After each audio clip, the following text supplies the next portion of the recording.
Let's begin. But first, don't forget to like, share, and subscribe to the Sky High Stories. Ethan Caldwell thought he was stepping into freedom.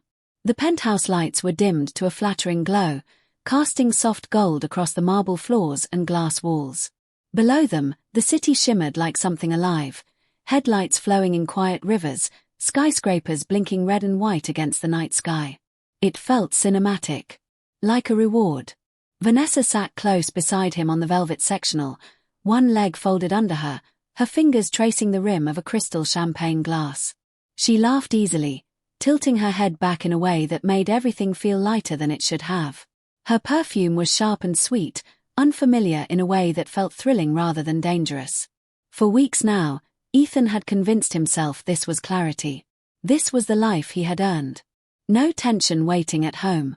No quiet disappointment in soft brown eyes. No constant reminders that someone depended on him. His pregnant wife, Olivia, had begun to feel like gravity, steady, unavoidable, heavy. Vanessa felt like air. His phone buzzed against the glass coffee table. He glanced at the screen. Olivia's name. He flipped it over. "Ignore it," Vanessa murmured playfully. "You're off the clock." Tonight wasn't about responsibility. It was about escape. About choosing himself. Then came the knock. Firm. Professional. Ethan frowned slightly and walked to the door. A hotel staff member stood there holding a large sealed envelope. "Special delivery, sir." Marked urgent. He barely hesitated. Signed the digital pad. Closed the door. Vanessa raised an eyebrow. "Work again." He smirked, tossing the envelope onto the table. Nothing important. But something about the thickness of it bothered him. He tore it open casually, still standing, still relaxed. The first page slid out. Petition for divorce, filed by Olivia Caldwell. His smile faded, not all at once, but in fragments. Filed 2 days earlier. Not a warning. Not a threat thrown in anger. Filed. Official. Processed. Real. The air in the room shifted so subtly it was almost invisible, like pressure dropping before a storm. His eyes scanned the paragraphs faster now. The language was composed, surgical. No dramatic accusations. No emotional outbursts. Just facts. Grounds for dissolution. Financial disclosures. Custody intent. Vanessa leaned forward, studying his face. "Ethan, is she serious?" He didn't answer. Because he had reached the attachments. Exhibits listed neatly. Bank transfers. Property restructuring. Share reallocations. Private investigation documentation. His stomach tightened. She knew. Not just about Vanessa. About everything. Every quiet move he thought he had made carefully. Every adjustment he believed was unnoticed. For the first time that night, he didn't feel guilt. He felt exposed. Like someone had quietly pulled back a curtain he didn't know was open. The skyline behind him still glittered. The champagne still bubbled. Vanessa still watched him. But the penthouse no longer felt like victory. It felt like evidence. And for the first time, Ethan understood something unsettling. This wasn't a woman reacting. This was a woman prepared. And suddenly, freedom didn't feel freeing at all. It felt like a mistake he could no longer undo. Olivia had never been loud. That was Ethan's first mistake, confusing quiet with weakness. She wasn't the kind of woman who argued in public or threw accusations across dinner tables. She listened. She observed. She absorbed more than she revealed. In the early years of their marriage, Ethan used to say her calm steadied him. Later, he mistook that steadiness for dependence. She met him before the tailored suits, before the polished interviews and business magazine covers. Back when he rehearsed investor pitches in their small apartment kitchen and second-guessed every decision. She sat across from him night after night, red pen in hand, correcting his slides, challenging his numbers, reminding him of his own potential when rejection emails arrived. "You're better than this deal," she used to say gently. "Think bigger." And he did. Somewhere along the climb, he stopped noticing who had been holding the ladder. When Olivia found out she was pregnant, she cried in the bathroom alone first, Overwhelmed, hopeful, terrified in the most beautiful way. She imagined telling him over dinner, imagined his arms around her, imagined the child becoming the one thing that would anchor them both. Instead, she felt distance. Late nights became routine. Client dinners stretched past midnight. Business trips grew vague, details blurred. His phone, once carelessly left on countertops, was now always face down. She noticed. Of course she noticed. But Olivia was never reckless with accusations. She needed certainty before she shattered her own world. The confirmation came quietly. One evening, while reviewing their joint expenses, something she had always handled, she saw the charge. A luxury hotel suite. 3 nights. The same hotel Ethan once told her was strictly for corporate guests.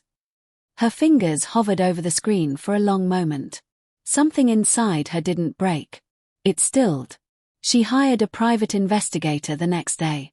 No confrontation. No tears. Just an appointment and a signature. The photos arrived within weeks. Ethan and Vanessa. Laughing on a balcony. Hands intertwined in a restaurant. Entering that same hotel through a private entrance. Olivia stared at the images longer than she expected to. Not to torture herself, but to let reality settle without illusion. But the deeper wound came later.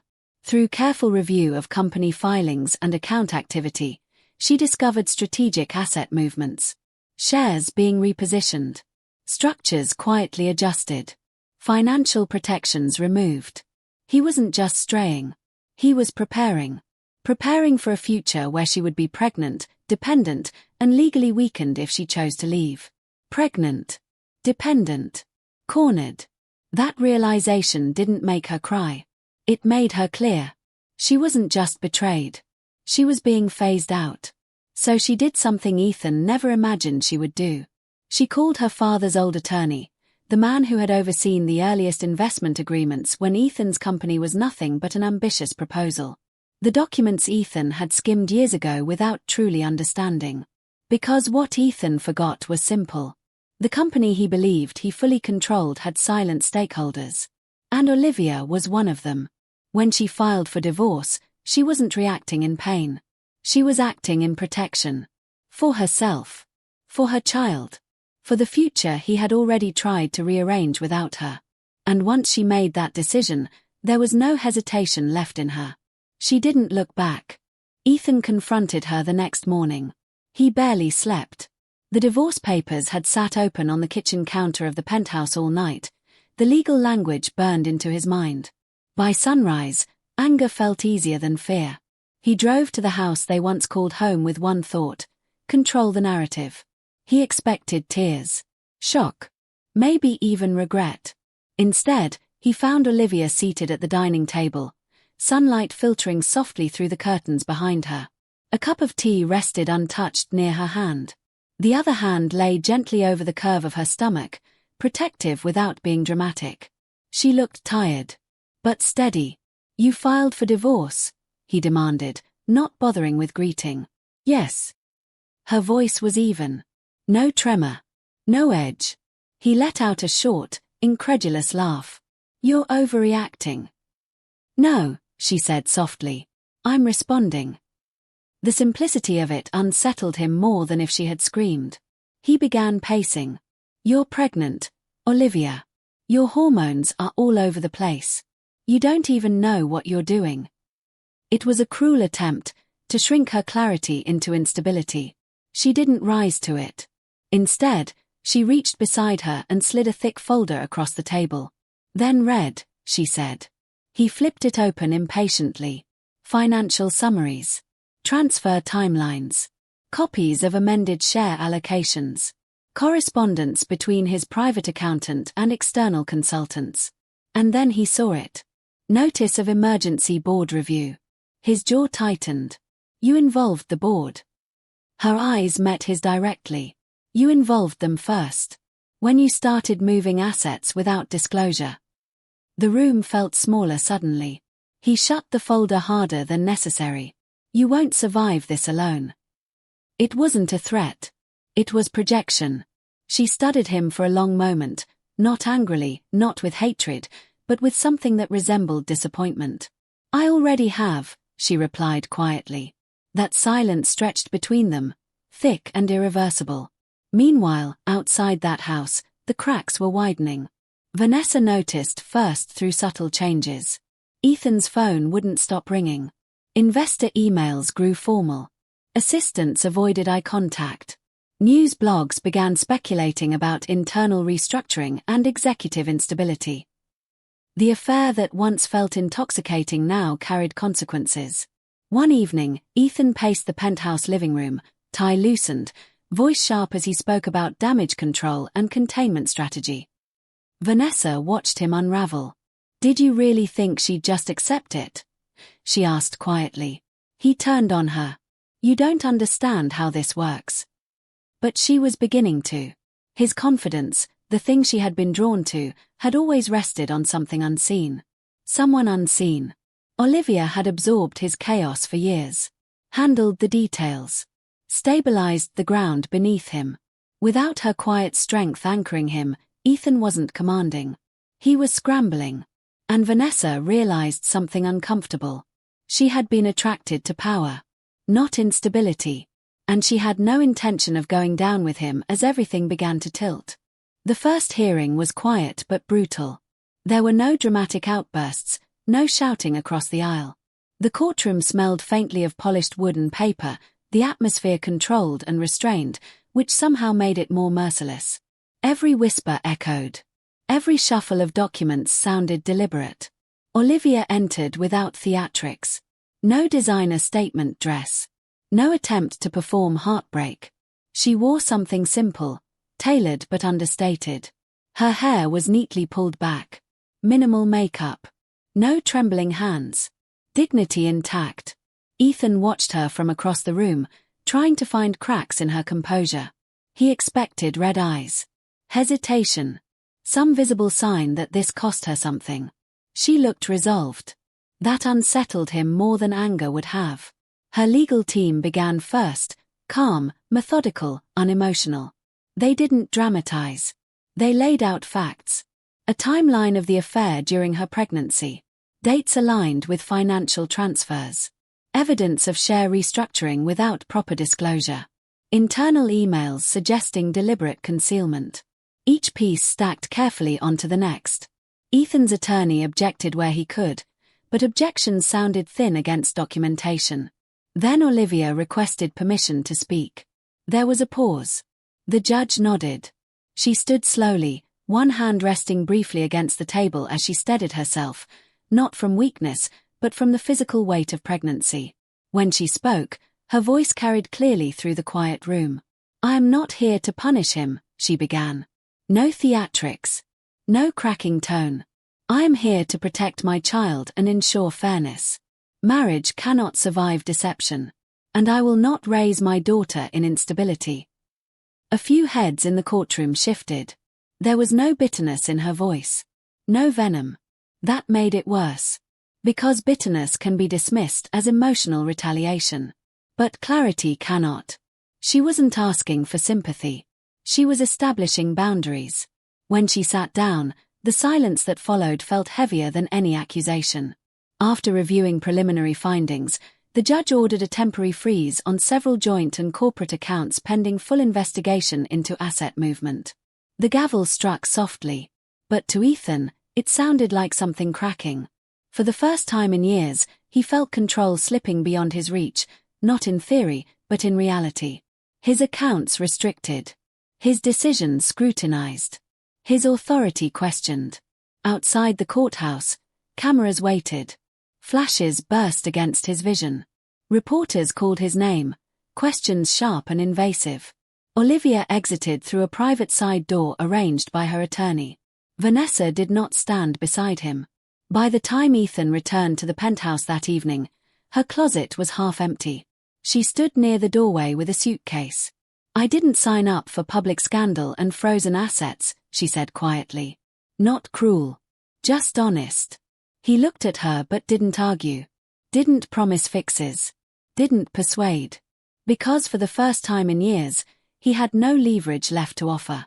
The door closed behind her with a soft click. And suddenly the penthouse felt too large, too quiet, too honest. For the first time in a long time, Ethan was alone with his consequences. And the silence that followed wasn't peaceful. It was suffocating. Olivia went into labor early. It was just before dawn when the call came. Ethan stared at his phone for a long second before answering, as if the screen itself carried judgment. Her voice wasn't on the other end, it was her attorney's assistant. Calm. Informative. Brief. She's at St. Mary's. It would be appropriate for you to come. Appropriate. Not necessary. Not wanted. Appropriate. The drive to the hospital felt longer than it should have. The city was still half asleep, the streets pale under early morning light. Ethan gripped the steering wheel tighter than he realized. He didn't know what role he was walking into. Husband. Ex-husband. Visitor. When he entered the hospital room, everything felt smaller than the courtroom. Quieter. Realer. Olivia lay in the bed, hair damp against her temples, face pale with exhaustion. But when she looked at him, there was no hostility there. Only focus. Fierce and protective. For a moment, the legal battles didn't matter. She was bringing their child into the world. Hours later, just as the first streaks of sunlight broke across the horizon, their daughter was born. Small. Perfect. Fragile in a way that made everything else seem loud and foolish. When the nurse gently placed the baby in his arms, Ethan felt something collapse inside him. Not pride, not even joy at first. Weight. Responsibility. The kind he had tried to run from. The kind that didn't disappear just because a marriage did. He looked down at his daughter's tiny fingers curling instinctively around nothing, and for the first time in months, he felt clarity without ego. Later that afternoon, when the room had quieted and the baby slept beside Olivia, she handed him a folder. The finalized divorce agreement. It was fair. No hidden traps. No revenge clauses. No attempt to humiliate him publicly. Primary custody thoughtfully structured. Visitation clear. Financial division equitable. She had chosen stability over punishment. I don't hate you, she said quietly, her voice tired but steady. But I cannot trust you. That sentence stayed with him longer than the judge's ruling ever had. Trust. So easy to break. Impossible to demand back. He signed. Not angrily. Not defensively. Not with the arrogance he once carried like armor. Just quietly. 6 months later, Olivia had stepped fully into leadership within the company. Calm returned. Investors respected her transparency. The board trusted her judgment. Ethan remained involved, but no longer untouchable. Oversight replaced blind faith. They co-parented respectfully. Civil structured. Distance replaced intimacy. And sometimes, late at night in the silence of his penthouse, Ethan would replay the moment he laughed at that sealed envelope. He didn't lose his marriage in the courtroom. He lost it the moment he believed she would never leave. Because by the time divorce papers arrive, the love is already gone.